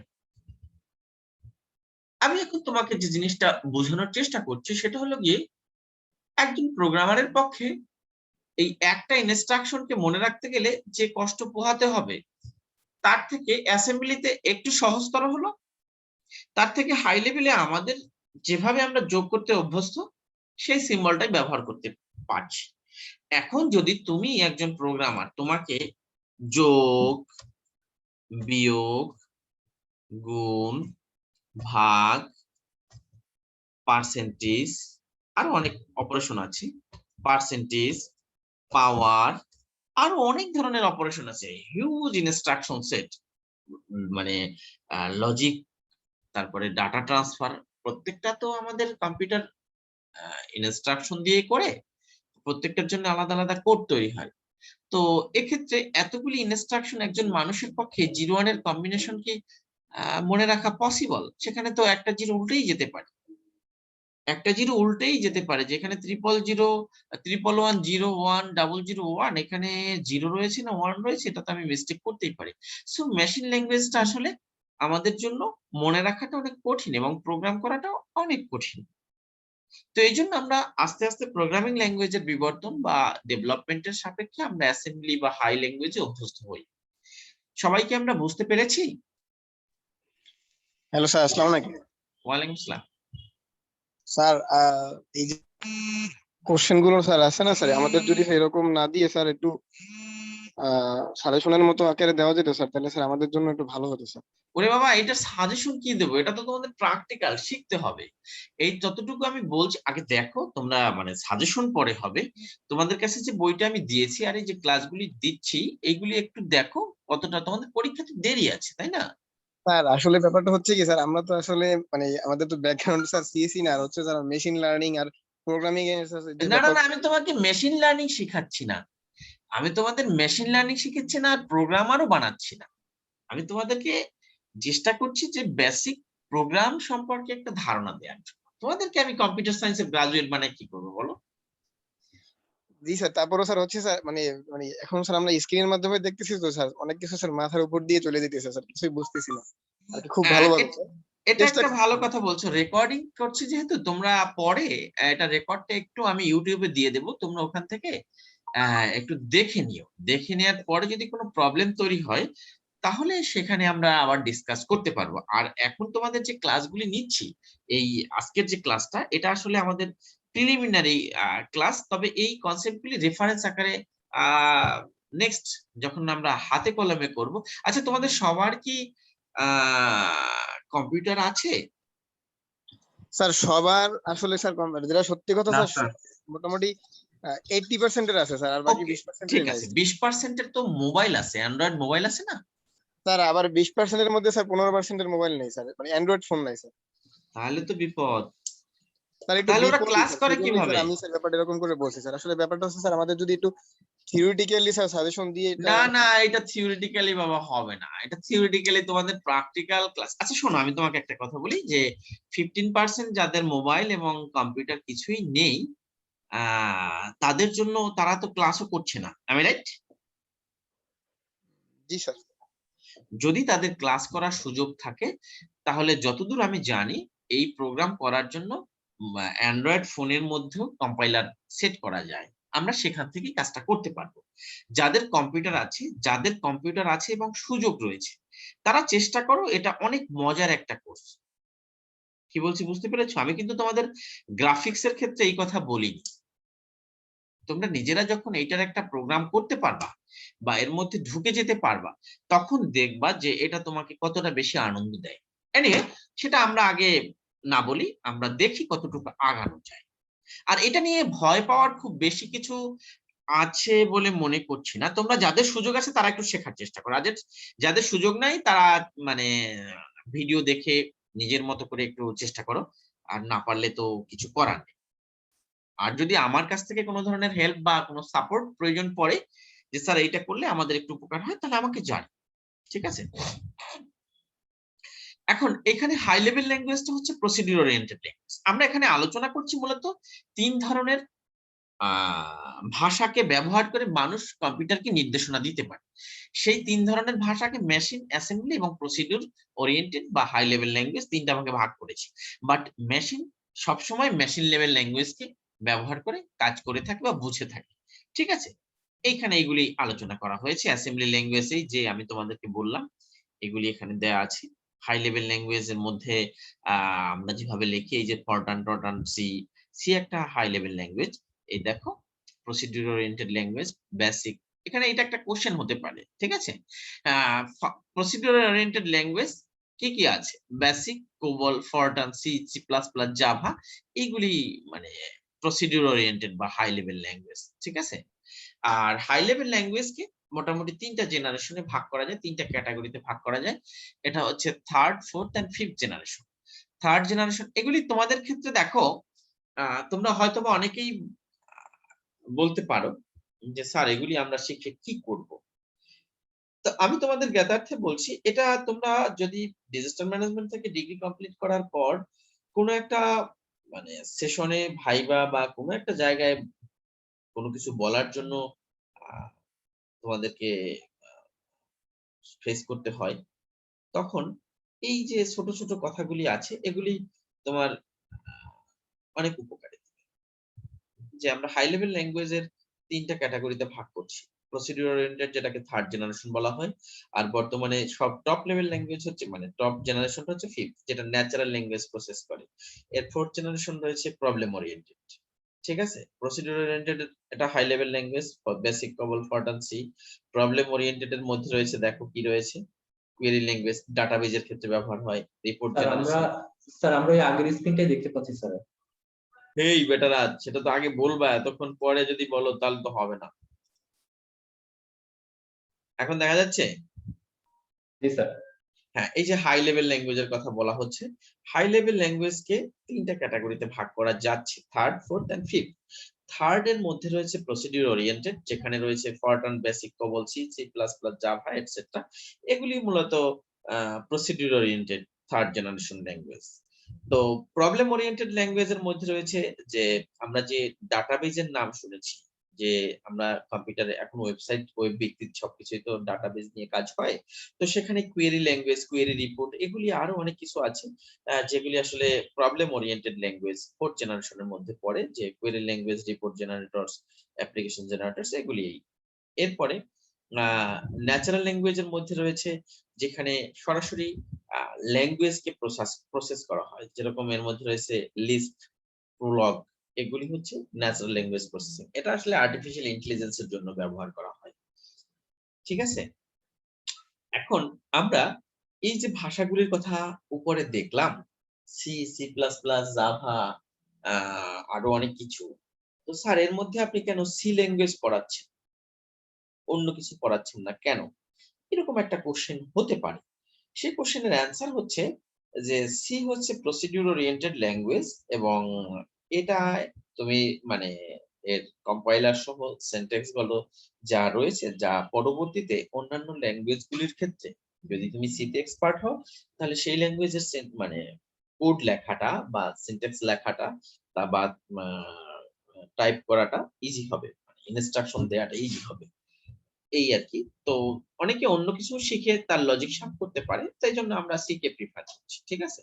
তো সি ল্যাঙ্গুয়েজের কাজ করার জন্য আমরা একটা সফটওয়্যার তোমাদেরকে রেফার করব, আমি সিআর কে ইমেল করে জানিয়ে দেবো যে এই লিংক থেকে এই সফটওয়্যারটা, অথবা আমি নিজেই যদি লিংক পাঠাতে পারি, সেটা থেকে তোমরা নামিয়ে যাদের কম্পিউটার আছে তারা সেটাকে ইনস্টল দিবা, ঠিক আছে। ইনস্টল দেওয়ার জন্য যদি এক্সেপশন কিছু লাগে সেটা আমি বলে দেবো, আর না লাগলে নরমালি ইনস্টল করতে পারো। করার পর তারপরে আমরা হাতে কলমে ওইটা শিখবো। হ্যাঁ, আমি ওখানে টাইপ করব, তোমরা ওখানে নিজেদের মতো করে দেখে দেখে করবা, ঠিক আছে। তো যেটা হলো এখন এখানে এই প্রোগ্রামিং এনভায়রনমেন্ট প্লাস এই introduction to design and implementation of correct, efficient and maintainable programs, এগুলি আমাদের ওরকম ভাবে দরকার নেই স্টেপ বাই স্টেপ। তবে আমি তোমাদেরকে এই পয়েন্ট নিয়ে একটু আলোচনা করব, সেটা হচ্ছে আমরা প্রোগ্রাম কখন লিখব। প্রোগ্রাম লিখব হচ্ছে একটা নির্দিষ্ট সমস্যার বিপরীতে। একটা কম্পিউটারকে ব্যবহার করে প্রোগ্রামিং ল্যাঙ্গুয়েজ দিয়ে একটা প্রোগ্রাম লিখব কখন, যখন আমাকে একটা প্রবলেম দেওয়া হবে, সেই প্রবলেমটাকে আমি সলভ করার জন্য কম্পিউটারের ল্যাঙ্গুয়েজ ব্যবহার করব। তো সেক্ষেত্রে প্রবলেম সলভ করার জন্য আমরা ন্যাচারালি যেভাবে প্রবলেম সলভ করি, পরীক্ষার খাতায় যখন একটা প্রশ্নের উত্তর করতে যাই তখন যেভাবে আমরা চিন্তা করি, ঠিক কম্পিউটারকে ব্যবহার করেও একইভাবে কাজটা আগাতে হবে। কিভাবে প্রবলেম সলভ করি পরীক্ষার খাতায়, যে প্রশ্নটা পড়ি, পড়ার পর বুঝি যে কি চেয়েছি, চাওয়ার পরে কি করতে হবে, আমি কোন কোন জায়গা থেকে রিসোর্সটা নিয়ে আসবো। সরাসরি আমি যা পড়ে আসছি মুখস্থ সেটা আসেনি, আমাকে একটু ঘুরিয়ে নিজের মতো করে জেনারেট করে লিখতে হবে। তখন আমরা একটু চিন্তা করি কোন কোন জায়গা থেকে কি কি ম্যাটেরিয়ালস আনলে পরে আমাদের এই বিষয়টা সুন্দর হবে। তখন সেই অনুসারে আমরা রিসোর্স গুলিকে অ্যারেঞ্জ করে সুন্দর করে খাতায় লিপিবদ্ধ করি। এখানেও ঠিক একইভাবে অ্যানালাইসিস করতে হবে। অ্যানালাইসিস করার পর বুঝতে পারলাম যে না, আমার এই প্রবলেম সলভ করার জন্য এই কাজ করতে হবে। ধরে নাও আমি একটা যোগ অপারেশন করতে চাই, যে তোমাকে একটা প্রবলেম বলা হলো যে দুইটা সংখ্যার যোগফল কত। হ্যালো, শুনতে পাচ্ছ? জি স্যার। জি স্যার, আমাকে শোনা বলা যাচ্ছে। হলো যে দুইটা সংখ্যাকে যোগ করে যোগফল কত দেখাও বা কম্পিউটারের মনিটরে শো করো। এইটা একটা সমস্যা। এই সমস্যা সমাধান করার জন্য আমি কি কি পর্যায়ে চিন্তা করতে পারি? প্রথমে হচ্ছে যে আমি দুইটা সংখ্যা নিতে হবে। দুইটা সংখ্যাকে যেহেতু যোগ করতে বলছে, দুইটা সংখ্যা নিতে হবে। সংখ্যা কোত্থেকে নিতে পারি? সংখ্যা কি ফিক্সড করা থাকবে? ফিক্সড বলতে ৪ আর ৫ সবসময় ৯ দেখাবে? এইটা ভালো হবে, না ইউজারকে বলবো যে আপনি আপনার পছন্দসই একটা সংখ্যা দিন, আবার আপনি আপনার পছন্দসই আরেকটা সংখ্যা দিন। এই দুইটা সংখ্যা ইউজার যখন দিবে তখন যোগ করে যোগফল আকারে আমাকে মনিটরে দেখাবে। এইটা করব, না সবসময় ৪ আর ৫ প্রোগ্রামটা রান করলে, ইনস্ট্রাকশনটা রান করলেই ৪ আর ৫ এ ৯ দেখাবে। আমি কি করতে চাই? ৪ + ৫ = ৯। এখানেও আমার যোগ করা হলো, কাজটা হলো কিন্তু। ঠিক আছে? কাজটা হলো। আর আমি যদি ইউজারকে বলি যে আপনি আপনার ইচ্ছে মতো একটা ইনপুট দিন, আপনি আবার আপনার ইচ্ছে মতো আরেকটা ইনপুট দিন। এই ২ টা ইনপুট পাওয়ার পরে সে যোগ করে দেখালো। ২ টাই কিন্তু যোগ হলো। আবার কেউ ইচ্ছে মতো ইনপুট দেওয়ার ক্ষেত্রে আ ইচ্ছে মতো সে এবিসিডি দিল। যদি এবিসিডি দিয়ে থাকে তাহলে কি সে যোগ অপারেশন এবিসিডি, যেহেতু নিউমেরিক ভ্যালু ছাড়া যোগ অপারেশন করা যায় না, সেক্ষেত্রে এবিসিডি কে যোগের মধ্যে কি আনা যাবে?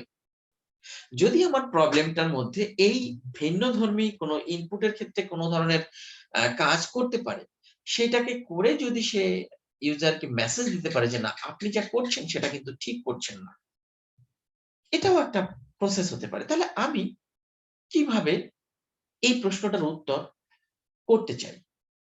আসে না তোমাদের পরীক্ষার খাতায় একটা প্রশ্ন আসছে, প্রশ্নটার মধ্যে মার্কস আছে ৫। ঠিক আছে? প্রশ্নটা হলো এরকম যে ডিজাস্টার ম্যানেজমেন্ট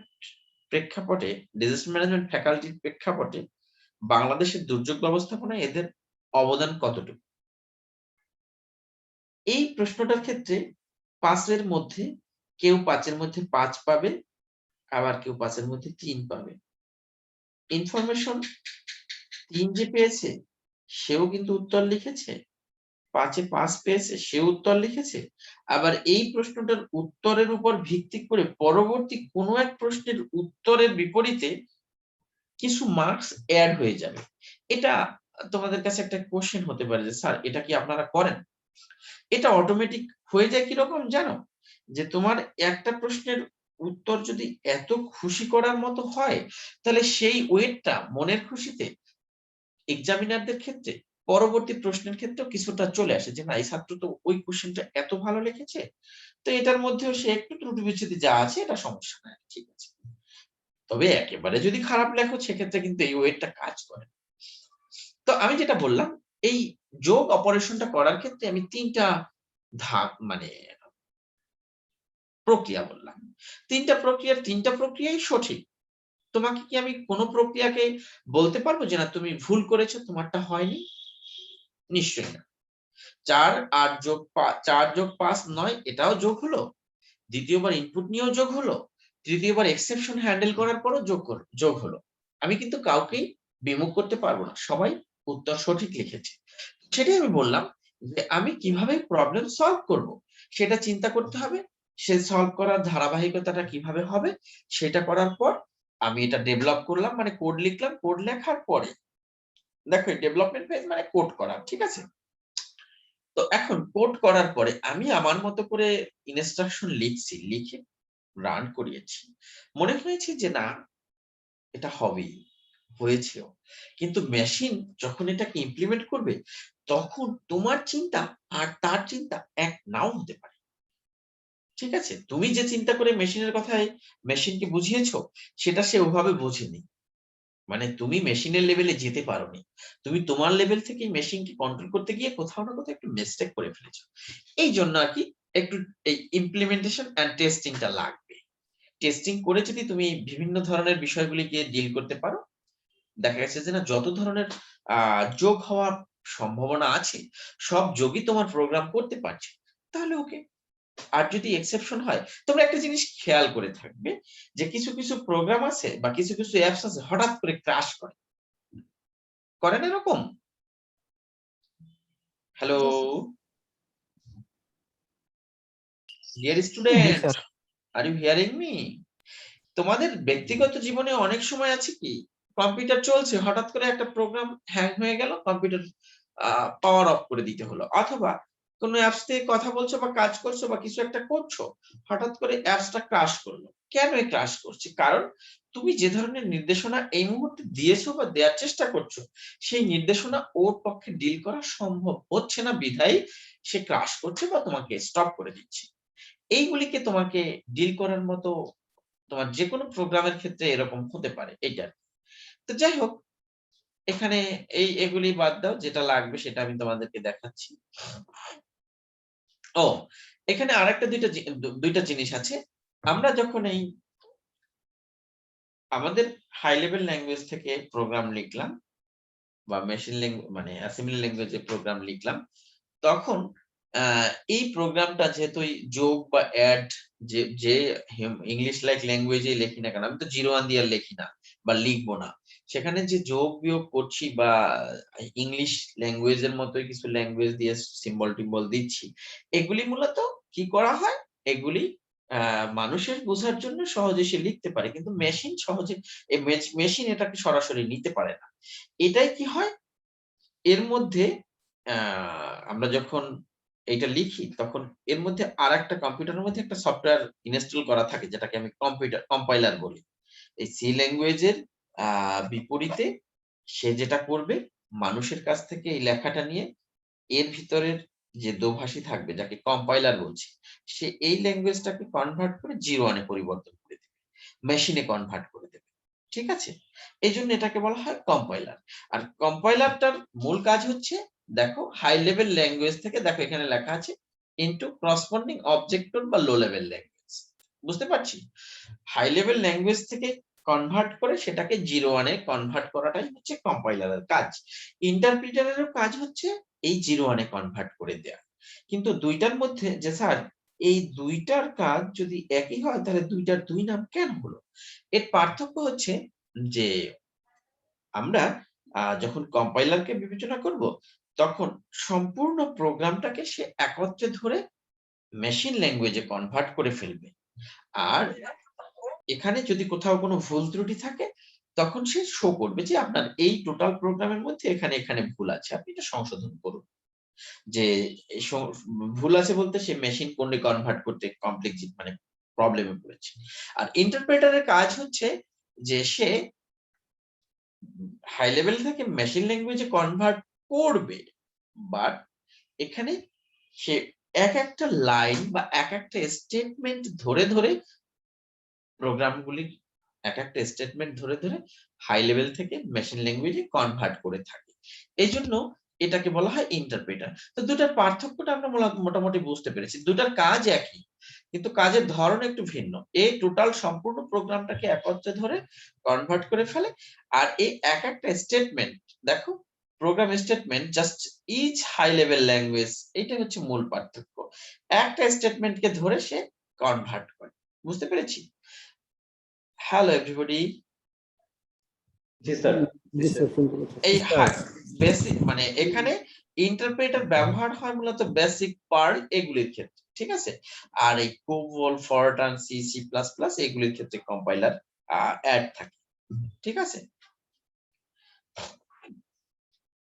এখানে তোমরা এই প্রবলেম সলভিং টেকনিকটা নিজেদের মতো করে একটু পড়ে নিও, যাতে তোমাদের একটু সুবিধা হবে। এটা জানি আমি, এতক্ষণ আলোচনা ওইটাই করলাম। অ্যানালাইজ দ্য গিভেন প্রবলেম, প্রথমে প্রবলেমটা অ্যানালাইসিস করলাম, এরপরে এই অ্যানালাইসিস করার পরে আমি টোটাল প্রবলেমটাকে ক্ষুদ্র ক্ষুদ্র ভাগে ভাগ করব, যে কোন অংশের জন্য কি কাজ করতে হবে। Divide the process use to solve the problem in a series of elementary task. কি বলছে আমরা নিশ্চয়ই বুঝতে পেরেছি যে একটা প্রবলেমকে আমি ক্ষুদ্র ক্ষুদ্র এলিমেন্টারি টাস্কে ভাগ করব, যে এলিমেন্টারি টাস্ক করার জন্য আমি কম্পিউটারের এক একটা ইনস্ট্রাকশন লিখব। ঠিক আছে, তো এরপরে আমি ক্ষুদ্র ক্ষুদ্র ভাগে ভাগ করলাম। ভাগ করার পর আমার একটা অ্যালগোরিদম তৈরি করতে হবে। কাজের অ্যালগোরিদম মানে কিন্তু মানে তোমাদের অ্যালগোরিদম শব্দটা কি পরিচিত? হ্যালো, অ্যালগোরিদম স্যার, শুনতে শব্দটা পাচ্ছি, তোমাদের স্যার। সাথে পরিচিত কিনা? নিশ্চয়ই তোমাদের প্রবাহ চিত্র নামক একটা টার্ম ছিল ইন্টারমিডিয়েটে। তো এই প্রবাহ চিত্র বা অ্যালগোরিদম এটা মূলত তোমার যে কোনো কাজের ক্ষেত্রেই প্রযোজ্য। তুমি একটা কাজকে কোন প্রক্রিয়ায় সলভ করবা তার একটা ধারাবাহিক প্রক্রিয়া, যে হ্যাঁ আমি ক্লাস করার জন্য কি কি প্রক্রিয়া অবলম্বন করব। সকালে ঘুম থেকে উঠবো, ড্রেস আপ করব, ক্লাসের দিকে রওনা দিব, ক্লাসে বসবো, স্যারের কথা মনোযোগ দিয়ে শুনবো, ব্যাক করে বাসায় আসবো, অ্যাটেন্ডেন্স দিব, বাসায় আসবো বা রুমে আসবো। এই যে ধারাবাহিক কাজের প্রক্রিয়া, এইটাকে যদি আমি কার পরে কে করবে বা কার পরে কোন অংশটাকে এক্সিকিউট করা হবে, এইটাকে আমি ওয়ান স্টেপ বাই আলাদা স্টেপ লিখলাম, সেটাকে বলছি আমরা অ্যালগরিদম। ঠিক আছে, এখন কখনোই কি আমি ড্রেস আপ বা ঘুম থেকে না উঠে কি ক্লাসে যেতে পারবো? কখনোই না। ড্রেস আপ কমপ্লিট না করে কি আমি ঘুমের ড্রেসে কি আমি ক্লাসে যেতে পারবো? নিশ্চয়ই না। তো এখন এই জন্যই বলছি যে একটা কাজ করার জন্য কম্পিউটার দিয়ে ধারাবাহিকভাবে আমি নির্দেশনা প্রদান করব। এইটাকে আমরা অ্যালগরিদম বলছি। এবং প্রত্যেকটা মানে স্টেপের ক্ষেত্রে কাজগুলিকে নির্বাহ করার জন্য আলাদা আলাদা ইনস্ট্রাকশন আমাদের লিখতে হবে। Express the algorithm as a precise notation which is known as computer program. ঠিক আছে, এই প্রত্যেকটা স্টেপ অ্যালগরিদমের মধ্যে যে ধারাবাহিক প্রক্রিয়াগুলি আছে তার প্রত্যেকটা পর্যায়কে আমরা প্রিসিজ নোটেশন আকারে প্রকাশ করব। এরপরে আমরা কম্পিউটারের মধ্যে এই ইনস্ট্রাকশন বা এই প্রোগ্রামগুলিকে প্রদান করব, কম্পিউটার কাজ করবে। ঠিক আছে, কম্পিউটার কাজ করার পর রেজাল্ট প্রডিউস হবে। দ্যাটস এই যে গেল, এটা আমাদের মোটামুটি একটা প্রবলেম সলভ করার প্রক্রিয়া পর্যন্ত আমরা দেখলাম। ঠিক আছে, এখন এখানে এগুলি আমাদের দরকার নেই, এই অ্যানালাইসিস করার দরকার নেই। তবে এখানে যদি কোথাও কোন ধরনের টার্ম পাওয়া যে অ্যালগরিদম অ্যানালাইসিস করার জন্য কি নোটেশন আছে, big O notation, small notation, omega notation, এগুলি আছে, এইগুলি তোমাদের পড়ার দরকার নেই। এগুলি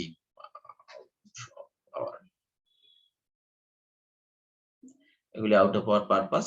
এখন এখানে আপাতত আজকে আমরা ক্লাস শেষ করব। চ্যাপ্টার 3 থেকে নেক্সট দিন আমরা স্টার্ট করব। ঠিক আছে, এখন এখানে তোমরা একটা জিনিস চিন্তা করবা, এই চ্যাপ্টার 2 তে কিছু কিছু প্রবলেম দেয়া আছে। এই প্রবলেমগুলি নিজেদের মতো করে, যেগুলি আমাদের এই আজকের ক্লাসের মধ্যে আছে, যা আমি আলোচনা করলাম, programming language, high level language, algorithm কি, তারপরে মেশিন ল্যাঙ্গুয়েজ, অ্যাসেম্বলি ল্যাঙ্গুয়েজ, এগুলির কোড কিরকম হয়, এইগুলি, তারপরে আজকি বিসিডি, বাইনারি রিপ্রেজেন্টেশন, এইগুলি একটু তোমাদের মতো করে ঝালাই করার চেষ্টা করতে পারো। আমি তোমাদের এই বই থেকেই দেখাবো আর কি, আর কিছুই না। আগামী নেক্সট ক্লাস থেকে আমরা ওভারভিউ অফ সি দেখবো। আজকে যদি তোমরা সময় দাও তাহলে আমি এটা থেকে কিছুটা আলোচনা করতে পারি। তোমরা রাজি আছো? স্যার আজকে বেশি হয়ে যেতেছে স্যার। এই একটা মজার গল্প বলি। আমার এই শিক্ষকতা জীবনের এই প্রায় 11 বছর হতে চলল, এর মধ্যে আমি কখনোই স্টুডেন্টদের কাছ থেকে শুনিনি যে স্যার আরেকটু, যার মানে আমার ক্লাস তোমাদের ভালো লাগে না। এটা জোর করে করছি, তাই না? Hello student. স্যার আপনার ক্লাসগুলো ভালো লাগে স্যার, কিন্তু যে বিষয়গুলো স্যার এগুলো স্যার বেশি সময় গেলে স্যার পরে মাথার উপর দিয়ে যায় স্যার, মাথার ঠিক ভেতরে বলেছো, ঢুকতে চায় না এটা স্যার। ঠিক বলেছো। এই বিষয়গুলি আসলে সত্যি কথা বলতে কি, এটা তোমাদের ওই কম্পিউটার গ্রাফিক্স এর ক্ষেত্রেও বলেছিলাম। তোমরা এখানে যেটা করবা, এটা আসলে নিজেদের আনন্দের জন্যই শিখবা। কারণ যেহেতু এখন সবাই ডিজিটাল ডিভাইসের সাথে এতটা বেশি ওতপ্রোতভাবে জড়িত, সেক্ষেত্রে আমাদের এই কনসেপ্ট গুলি থাকলে অনেক ক্ষেত্রে আমরা উপকৃত হব। অনেক ক্ষেত্রে তোমরা একটু যদি ভালো করে শেখার চেষ্টা করো, তাহলে আমার মনে হয় তোমাদের অনেক উপকার হবে। তো এটা যেহেতু মানে মানে মাদার কোর্স না, সেক্ষেত্রে তোমরা চেষ্টা করো, যেহেতু তোমাদের সাথে আগেও আমি একটা কোর্সে ছিলাম, যদিও অ্যাক্রেডিটেড কোর্স, সেক্ষেত্রে তোমরা চেষ্টা করলে একটু ভালো ভালো লাগবে। আচ্ছা, আমরা অ্যাটেন্ডেন্সটা স্যার নিই। মানে আমাদের মানে ক্লাসের ক্ষেত্রে স্যার একটু সহজ বিষয়গুলো একটু স্যার খেয়াল রাখবেন, তাই মানে ওরে বাবা, আমি তোমাদেরকে আর একটা বিষয় বলি, এটা সহজ কঠিন দুর্বোধ্য এইগুলির ক্ষেত্রে আমরা না গিয়ে আমরা যদি আমাদের টার্গেটটা ফিক্স করি যে আমরা একটু প্রোগ্রাম শিখতে চাই। অনেকে আছে না যে বাংলায় পড়ছে, হিস্ট্রিতে পড়ছে, অন্যান্য ল্যাঙ্গুয়েজ মানে ভাষা সাবজেক্টে পড়ছে, তাদের এই কম্পিউটার স্কিলটা যে কোনো কম্পিউটার সায়েন্সের স্টুডেন্টের থেকে অনেক ক্ষেত্রে ছাপিয়ে যায়। মানে তোমরা অন্যভাবে নিও না যে তোমাদের মধ্যে যে সবাই ডিজাস্টার ম্যানেজার বা ডিজাস্টার ম্যানেজমেন্ট লাইনে জব করবা, এটা কি গ্যারান্টেড? জি না স্যার। নিশ্চয়ই না। তোমাদের লাইফের বাঁক কখন কোন অবস্থায় কোন দিকে মুভ করবে, বাঁক নিবে, এটা কি কেউ এখন এই অবস্থায় আমি বলতে পারি? পারি না। এই জন্য আমি বলছি, যেহেতু তোমাদের এই অপরচুনিটিটা রয়েছে যে কম্পিউটার সম্পর্কে সামান্য একটু ধারণা নেই, আর প্রোগ্রামিং স্কিল সম্পর্কে সামান্য, ওই আগে গ্রাফিক্সে কিছুটা মানে লামসাম তোমরা শিখছো, ওটা আসলে শেখা বলে না, ওটা গলাধকরণ বা কমপ্লিট করা। কিন্তু আমি চাইছি যে এই সি ল্যাঙ্গুয়েজটা তোমরা একটু ভালো করে শেখো। আচ্ছা, তোমাদের অলমোস্ট সবার তো উইন্ডোজ 10 এর 64, তাই না? জি স্যার। জি স্যার। উইন্ডোজ 7ও আছে কারো। উইন্ডোজ 7 সমস্যা নেই, 64 বিট মেশিন কিনা এটা একটু জানতে চাচ্ছিলাম। উইন্ডোজ 7 64 হলেও হবে। আমি তোমাদেরকে ওই কোড ব্লক নামক একটা সফটওয়্যার দিব, অথবা তোমরা একটা কাজ করতে পারো, তোমাদের সিএসসি এর যে ফ্রেন্ডসরা রয়েছে ওদের কাছ থেকে কোড ব্লকসটা, ওদের মেশিন আর তোমাদের মেশিন যদি অ্যাডজাস্টেবল হয় তাহলে ওদের কাছ থেকে নিতে পারো, নিয়ে কম্পিউটার ইনস্টল দিতে পারো, তারপর আমরা আস্তে আস্তে শিখবো। ঠিক আছে, এখন আমরা অ্যাটেন্ডেন্স দিই। কোড ব্লকটা ইনস্টল নেক্সট ক্লাস থেকেই লাগবে, নেক্সট ক্লাসের শেষের দিকে লাগবে। ঠিক আছে, স্যার স্যার এই এখন কোর্সে তো স্যার এখন তো স্যার সবাই স্যার একটু দূরে দূরে স্যার, মানে একটু একটু ঝামেলা হয়ে যায় স্যার, যে পরিচিত মানে হলে থাকলে স্যার যেরকম সুবিধা ছিল আমাদের, এখন তো স্যার ওরে ওইরকম বাবা, সুবিধাটা পাবো না স্যার। তোমার কি বজম ফ্রেন্ড বলতে বা খুব ক্লোজ ফ্রেন্ড বলতে কিছু নাই? যদি থাকে তাহলে করবা, না থাকলে নাই, না থাকলে আমি তোমার বন্ধু হিসেবে দিয়ে দেবো, কোনো সমস্যা নেই। জি স্যার। স্যার আমাদের স্যার সবার স্যার একটা কথা ছিল যে স্যার মানে আমাদের কোর্সটা যদি একটু শর্ট করে দিতেন স্যার, তাহলে স্যার ওই মানে ভালো বেটারা, হতো। একবার বলছি না, এটা কোর্স সব শর্ট, প্রশ্ন আগের দিন দিয়ে দেবো, কোনো সমস্যা আছে? জি না স্যার, তাহলে তো কিন্তু সমস্যা এখন নেই। এখন কোশ্চেন হচ্ছে, আমি তোমাদেরকে এত কথা বলার পর যদি বলো কোর্স শর্ট করো, তখন তো মাথাটা নষ্ট হবে আমার। জি স্যার, অবশ্যই স্যার। থিওরিটিক্যাল স্যার কোনো বিষয় নাই স্যার? না না, কোনো থিওরিটিক্যাল নাই রে বেটা, স্যার সব হাতে কলমে করতে হবে স্যার? সব কম্পিউটার দিয়ে করতে হবে, প্রোগ্রাম লিখতে হবে, রান করবা, সাথে সাথে মার্কস এ প্লাস সাথে সাথে নিয়ে যাবে, ওই যে আগের পরীক্ষার মতো হবে। আর এইটা তো একটু কঠিন ব্যাপার স্যার আমাদের জন্য। কেন তোমাদের জন্য কঠিন ব্যাপার বাবা, বলো তো?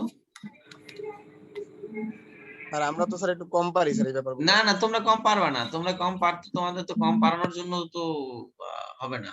আমি তোমাদেরকে চেষ্টা করব ভালো করে শেখানোর, স্যার ভালো এখন করে স্যার, শেখানো।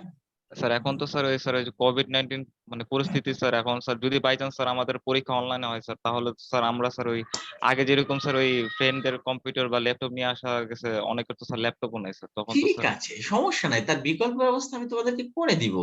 জি স্যার। তোমাদেরকে, তোমরা যদি মানে ল্যাপটপ লাগবে না, তোমাদের কোনো কিছুই লাগবে না, খালি একটা ইন্টারনেট কানেকশন আর একটা মোবাইল থাকলে হবে। ঠিক আছে, এটা আছে।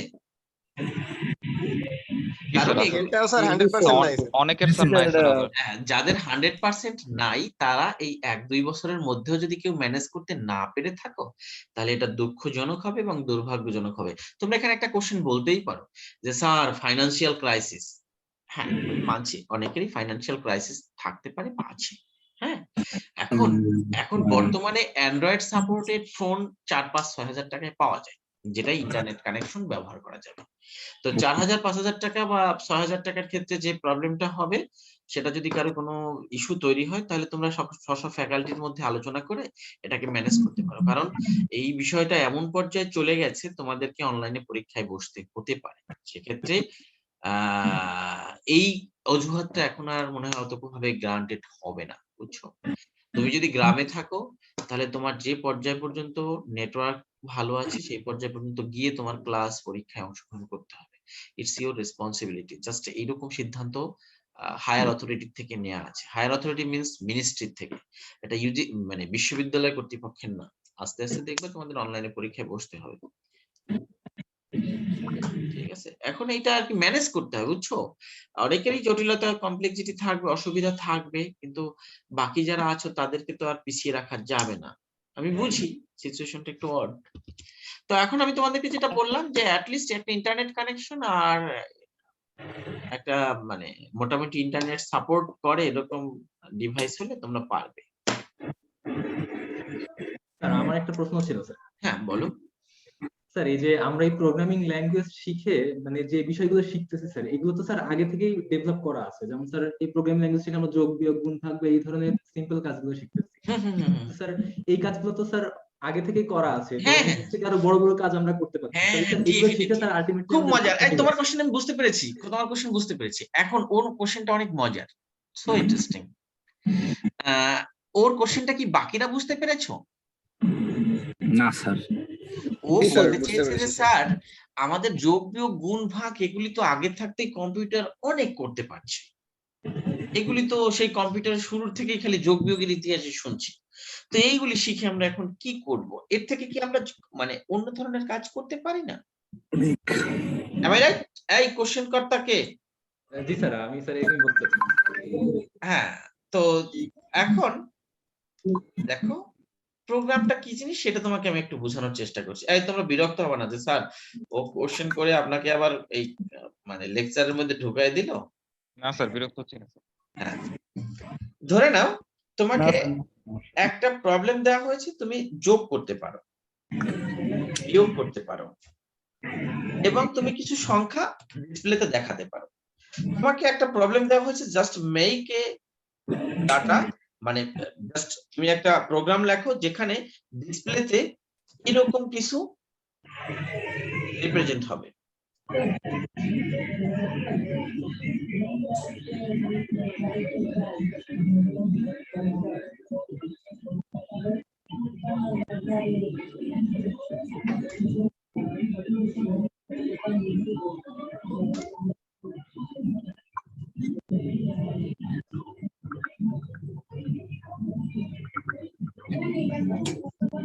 ধরো না তোমাকে একটা প্রবলেম দেওয়া হলো, just write a program make to produce the following output.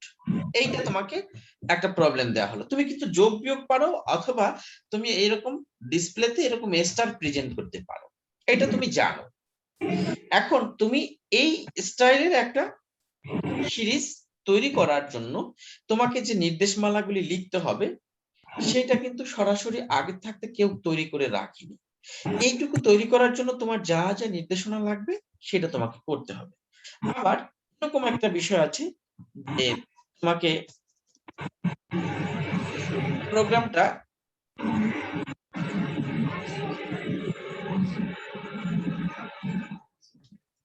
যদি প্রবলেমটা এরকম হয়,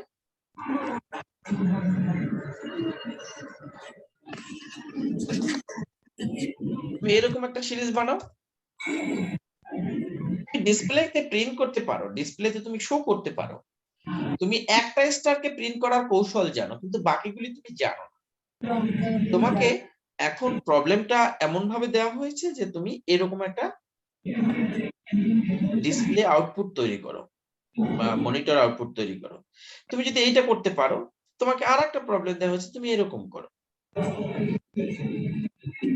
আমি কি বোঝাতে পেরেছি?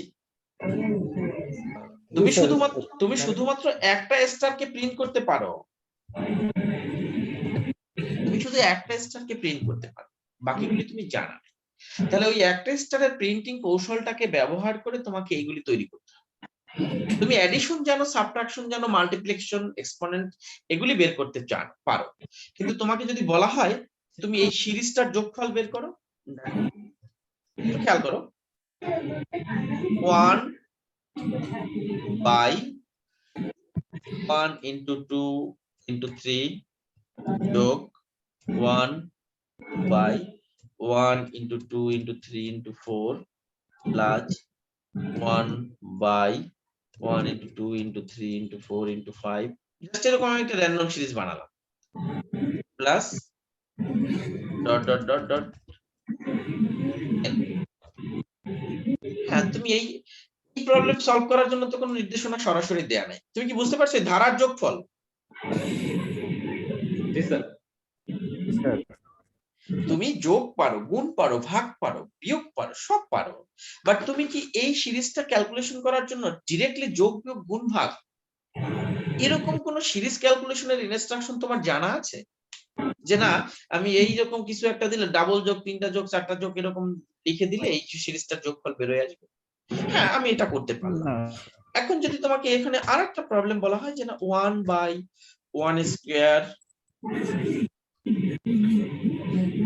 প্লাস 2/1 স্কয়ার গুণ 2 স্কয়ার, তুমি কি বুঝতে পারছো আমি কি বলতে চাচ্ছি? যে এরকম একটা সিরিজ তোমাকে বলে দেওয়া হলো, এই সিরিজটার যোগফল বের করো। আমরা কি প্রোগ্রামটা কি জিনিস ওর কোশ্চেনটা থেকে আমি যে আলোচনাটুকু করলাম একটু ভিন্ন ধারণা হয়েছে কি? মানে স্যার বিষয়টা হচ্ছে আমরা কাস্টমাইজেবল কোনো কিছু করতে পারবো যেটা ডিফল্ট ভাবে অ্যাবসলিউটলি নাই। রাইট। কাস্টমাইজেশন করার জন্য কম্পিউটারকে ব্যবহার করতে হবে। তুমি তোমার মতো করে কম্পিউটারটাকে ব্যবহার করে তোমার প্রবলেম সলভ করবা, এই জন্যই তুমি একজন প্রোগ্রামার। আমি কি বুঝাতে পেরেছি? জি স্যার। তুমি তোমার মতো করে তুমি একটা এক্সেল শীট ওপেন করলা, এক্সেলের কাজ পারো না? কাজ পারো। তো এখন এক্সেলে কি সবসময় তোমার যোগ বিয়োগ গুণ ভাগই করা যায়? তোমার ভিন্ন ভিন্ন কিছু কাস্টমাইজেশন কাজ করতে হয় না? কখনো সর্ট করতে হয়, কখনো জোড় সেলগুলি যোগ করতে হয়, কখনো অড সংখ্যা কতগুলি আছে সেগুলি কাউন্ট করতে হয়, কখনো দুইটা সেলকে মার্জ করতে হয়। এরকম কিছু কিছু ভ্যারিয়েশন কাজ করা হয় না? যে যত ভালো মানে নির্দেশনা জানো, যে যত ভালো বেশি এক্সেলকে অপারেট করতে পারো, তার জন্য এক্সেলটা তত বেশি ইউজফুল হিসাবে মানে মানুষের সামনে রিপ্রেজেন্ট করতে পারো। আর আমি শুধু যদি যোগ বিয়োগ গুণ ভাগ করতে পারি আর সেল ইনক্রিমেন্ট হয়, তাহলে আমাকে দিয়ে তো কোনো কাজই হয় না। এই আর কি। ওকে, তোমরা হ্যালো, জি স্যার। আমরা এখন একটু অ্যাটেন্ডেন্স নিচ্ছি, দেখা যাচ্ছে? জি স্যার, দেখা যাচ্ছে। জি স্যার পরিতোষ দাস জি স্যার। আছো? জি স্যার। কি ব্যাপার? তারপর হচ্ছে অনিন্দ মন্ডল,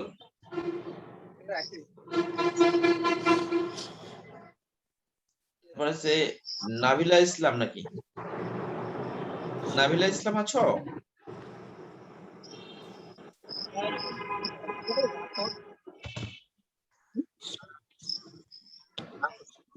এটা কি লেখছে? রেদওয়ান, ফাহিম জি স্যার, রেদওয়ান, ওখানে স্যার। জি স্যার। জান্নাতুল ফেরদৌস, জি স্যার। কি লেখছে? রাফি বিন আলম। আমার লেখাগুলি এরকম কেন? সবগুলি জোড়াই গেছে কেন? রাফি বিন আলম আছো? আর বের হয়ে গেছে স্যার, ছিল স্যার।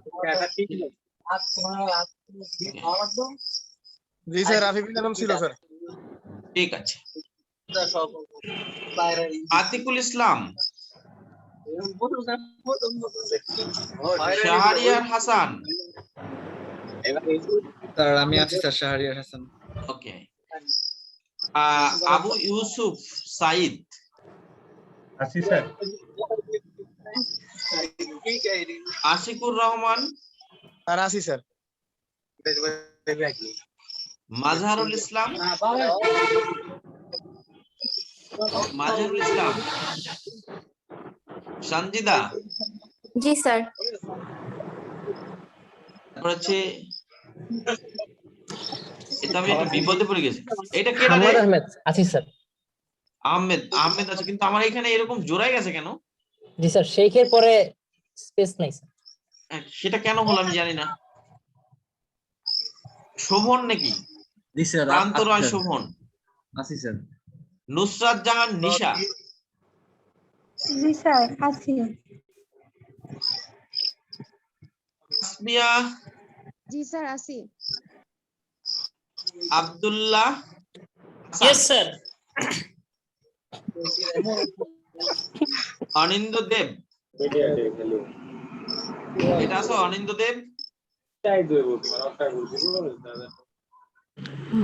তানজিমা আক্তার, জি স্যার আছে। আতিকুর রহমান, জি স্যার। শাহাদাত হোসেন, রাজীব, জি স্যার আছে স্যার। মিজানুর রহমান, জি স্যার আছে sir. Lipton Saha, yes sir আছে স্যার। চিরঞ্জিত নাকি? জি স্যার আছি স্যার। চিরঞ্জিত জয়ধর। হ্যাঁ, এটা কি? রাশিদা, উম্মে জি স্যার আছে স্যার। মার্জিয়া, জি স্যার। শিলা আক্তার। স্যার ডিসকানেক্ট হয়ে গেছে। হ্যাঁ, যদি কেউ মানে থাকে তাহলে বলো যে সানাউল হোসেন, স্যার অনিন্দ্য দেব আর সানাউল হোসেন ক্লাস করেছিল স্যার, ওরা কোনো কারণে ডিসকানেক্ট হয়ে গেছে। ওকে ঠিক আছে। অনিন্দ্য কই গেল? অনিন্দ্য অনিন্দ্য দেবটা কই গেল? Sir sir 4039 sir. হ্যাঁ ঠিক আছে। এরপরে হচ্ছে খায়রুজ্জামান হিমেল, রিপন পাল, নাফিসা ইসলাম, সাদিয়া। ও ছিল স্যার। নাফিসা ছিল। সাদিয়া ছিল? ছিল স্যার। স্যার নাফিসা ছিল। খায়রুল,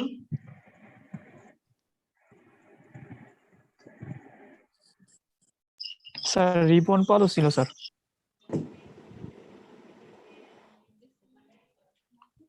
আমানুল্লাহ, জি স্যার আছে স্যার। শামসুন নাহার, শান্তা, জি স্যার আছে। মঞ্জুরুল ইসলাম। জি স্যার আছে স্যার। আর কেউ আছো? নাই। কেউ অ্যাবসেন্ট রয়েছে কিনা দেখো তো এখানে, যারা প্রেজেন্ট মানে কানেক্টেড ছিল বা কিছু।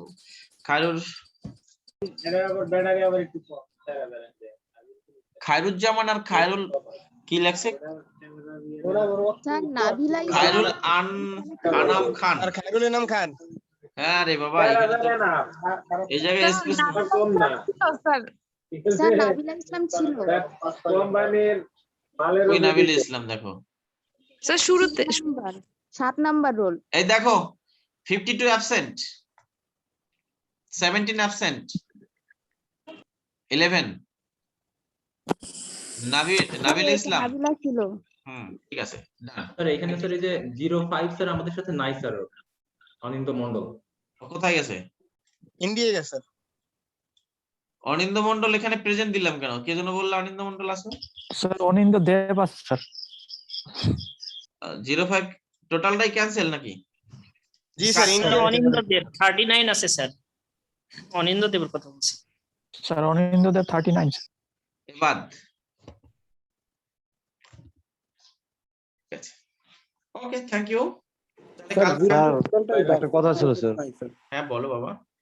স্যার আমাদের একটু স্যার ক্লাসের টাইমটা স্যার আগে দিলে সমস্যা স্যার। আমাদের এই জায়গায় অনেকের স্যার নেটের সমস্যা করে, যেমন আমি স্যার বাজারে এসে ক্লাস করতেছি স্যার। ওকে ঠিক আছে, তাহলে কালকে কয়টায় করতে চাও? একটু আগে দিলে স্যার যে কোনো টাইমে সমস্যা নেই। তোমরা রাতে তাহলে অনেক রাতে। আমাকে একটা টাইম জানাও। হ্যাঁ, আজকে গতকালকে তো বলছিল ওই হয় কি মানে আমার একটা 4টা ক্লাস ছিল, ওটা যদিও পরে ক্যান্সেল হয়ে গেছে, এই সব মিলিয়ে আর কি ঝামেলা হয়ে গেছে। এনিওয়ে তোমরা তোমাদের সুইটেবল টাইমটা আমাকে জানাও। জি স্যার, শেয়ারের মাধ্যমে স্যার জানিয়ে দেবো স্যার। ঠিক আছে, ওকে ঠিক আছে, ভালো থেকো। আসসালামু আলাইকুম।